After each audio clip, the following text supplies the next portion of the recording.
Anak kecil itu mengangkat tangannya. Dia ingin memindahkan gunung di depannya. Semua orang mengira dia gila. Lalu, dia benar-benar melakukannya. Semua orang dikejutkan oleh bocah ini. Tapi anak-anak itu benar-benar melakukan apa yang dia inginkan. Apakah dia mendapatkan kekuatan? Sebelum itu, karena badannya yang pendek, selalu menjadi objek ejekan anak-anak lainnya.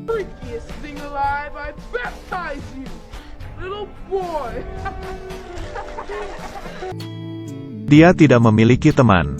Dari kecil sampai dewasa, satu-satunya temannya adalah ayahnya. Ayahnya mengantarnya, memberinya pertemanan yang terhangat. Tapi itu di periode kedua. Kekacauan. Ayahnya harus ke baris depan untuk berpartisipasi. Anak kecil itu langsung bergegas pergi. Memeluk kaki ayah itu erat-erat. Dia tidak mau meninggalkan ayahnya. Tapi itu tidak dapat mengubah apapun.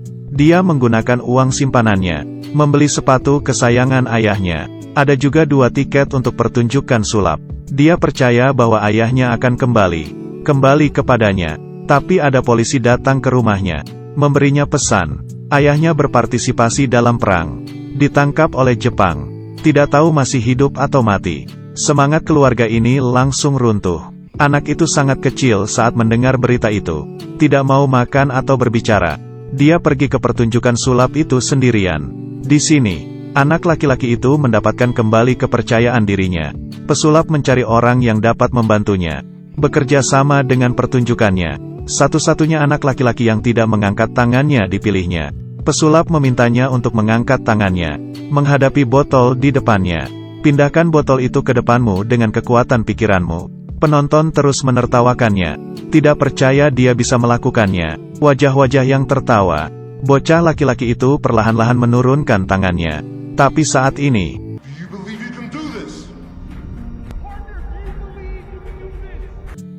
anak laki-laki itu ingat apa yang dikatakan ayahnya.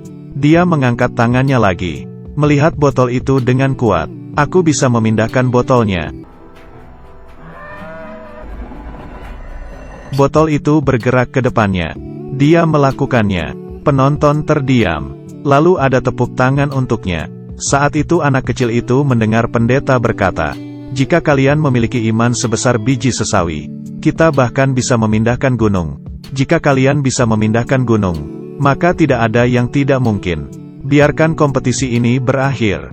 Biarkan orang yang kita cintai kembali." Perumpamaan tentang iman. Lalu anak kecil itu menemukan cara untuk ayahnya kembali. Jadi dia benar-benar mencuri sebiji sesawi. Dia percaya, selama dia bisa memindahkan gunung, ayahnya bisa kembali kepadanya dari medan perang. Anak kecil itu memungut batu, melemparnya ke rumah, mengenai jendelanya. Kakaknya menyalakan sebuah molotov, siap untuk membakar rumah ini. Karena di rumah ini, hidup seorang orang Jepang. Mereka membenci orang Jepang. Karena ayah yang di medan perang ditangkap oleh orang Jepang. Tokoh ini juga menolak untuk melayani orang Jepang. Tapi tindakan mereka gagal.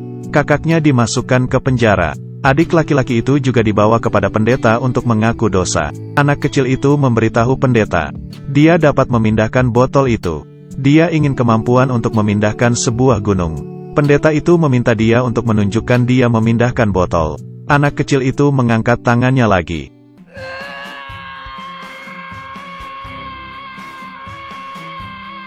Tapi kali ini tidak peduli seberapa keras dia mencoba. Botolnya tidak bergerak. Akhirnya pendeta ini memindahkan botolnya. Dia tergerak oleh kegigihan anak kecil itu. Dia mengeluarkan sebuah buku. Beberapa hal tercantum di atas. Memberinya makanan, memberi akomodasi untuk tunawisma, mengunjungi pasien, mengubur orang yang mati. Akhirnya pendeta itu memberikan dia sesuatu. Bertemanlah dengan Hashimoto. Selesaikan saja tugas-tugas di atas. Anak laki-laki ini yakin dapat mendapatkan kekuatan super. Meskipun anak laki-laki itu benar-benar tidak puas dengan hal terakhirnya. Tapi demi ayahnya, dia mengetuk pintu Hashimoto. Minta maaf apa yang dia lakukan sebelumnya. Tapi Hashimoto mengabaikannya. Dia membeli minuman lain untuk Hashimoto. Hashimoto berbalik dan membuangnya ke tempat sampah. Dia tidak menyerah.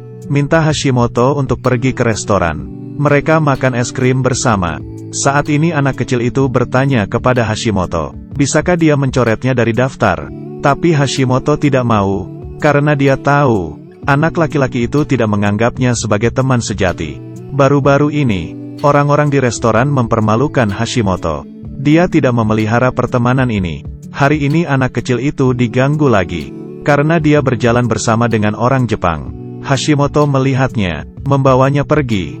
Ketahui arti sebenarnya dari daftar ini, Hashimoto memutuskan untuk membantunya.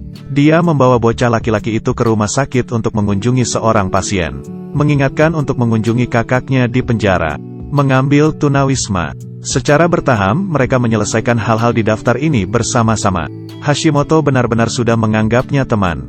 Diundang oleh seorang anak kecil, pulang untuk makan, dalam suasana yang cukup harmonis. Hashimoto mengatakan apa yang dia pikirkan di dalam hatinya. Aku memiliki wajah dari negara musuh. Tidak peduli, tapi di sini adalah rumahku. Tidak peduli aku bukan dari sini. Dan saat ini, dia mengambil pistol dan mengusir Hashimoto keluar dari rumahnya. Bocah itu tidak peduli dengan pandangan orang lain lagi. Dia menganggap Hashimoto benar-benar sebagai temannya. Tapi yang lain, semua menganggap Hashimoto sebagai musuh. Kakaknya juga sama. Dia melihat adiknya dan musuhnya jalan bersama. Dia marah. Jika kamu ingin melakukan sesuatu untuk ayahmu, kalau aku bisa. Jika aku bisa mengembalikan ayah kembali. Tapi kakaknya tidak tahu. Semua yang dilakukan anak kecil ini, semua untuk menguatkan imannya, supaya ayahnya kembali. Dia berjalan ke tengah jalan, melihat gunung itu. Dia mengangkat tangannya, berkonsentrasi ke gunung itu. Setelah mengerahkan semua kekuatannya, tanahnya bergetar besar, rumah-rumah juga mulai bergetar. Kemudian, semuanya kembali tenang. Anak laki-laki itu tercengang melihat tangannya. Dia benar-benar melakukannya. Semua orang terkejut olehnya. Mulai hari ini, anak laki-laki itu tambah percaya lagi. Dia bisa membawa ayahnya kembali. Dia berdiri di pantai, menghadap ke laut, mulai menggunakan sihirnya. Dia bertahan hari demi hari. Dia benar-benar percaya, ayahnya pasti akan kembali. Dia juga menjadi fokus perhatian semua orang. Mereka menyaksikan kegigihan bocah ini, tergerak oleh imannya. Akhirnya hari ini telah tiba. Wanita itu membaca berita di koran. Jam 5.50 kemarin, Hiroshima dihancurkan oleh bom atom. Kodenya Little Boy. Semua orang dengan senang hati memberitahu anak kecil itu, kamu melakukannya, tapi ayahnya tidak datang. Tapi pemberitahuan kematian, ayahnya mati di medan perang. Anak kecil itu di depan batu nisan, melihat foto ayahnya sangat menyakitkan. Memegang foto itu erat-erat di pelukannya. Dia tidak dapat menerimanya. Mengapa begitu banyak usaha? Ayahnya pergi selamanya, menyelesaikan hal terakhir di dalam daftar. Dia meninggalkan daftar itu untuk ayahnya. Dia memiliki keyakinan yang kuat, hanya tidak menduga, untuk mengucapkan selamat tinggal kepada ayahnya. Dia sering duduk sendirian di tepi pantai, merindukan ayahnya, juga menanggung ini diam-diam. Tiba-tiba seseorang datang ke rumahnya. Sebenarnya, informasi tentang ayahnya ada yang salah. Dia belum mati. Kakaknya mengangkatnya tinggi-tinggi. Kamu melakukannya, kamu melakukannya. Dia membawa sepatu bot kesayangan ayahnya. Sesampainya di rumah sakit, memberikan ayahnya sepatu botnya. Sepertinya mereka baru saja mengucapkan selamat tinggal. Ayahnya dengan lembut menyentuh wajahnya. Dia menunjukkan senyum bahagia. Keluarganya telah melalui perpisahan, saling berpelukan erat. Keluarga yang terluka di medan perang, akhirnya mengatasi rintangan, kepercayaan dan harapan, membiarkan mereka kembali ke orang-orang yang dikasihi. Lengkap lagi, film ini berjudul Little Boy. Interpretasi medan perang adalah perjuangan dan kebencian, harapan dan toleransi, juga berhasil dibangunkan, kebaikan dan kepolosan hati seseorang. Baiklah, ini adalah film untuk hari ini. Jika Anda suka, jangan lupa untuk like dan subscribe. Kita akan bertemu di lain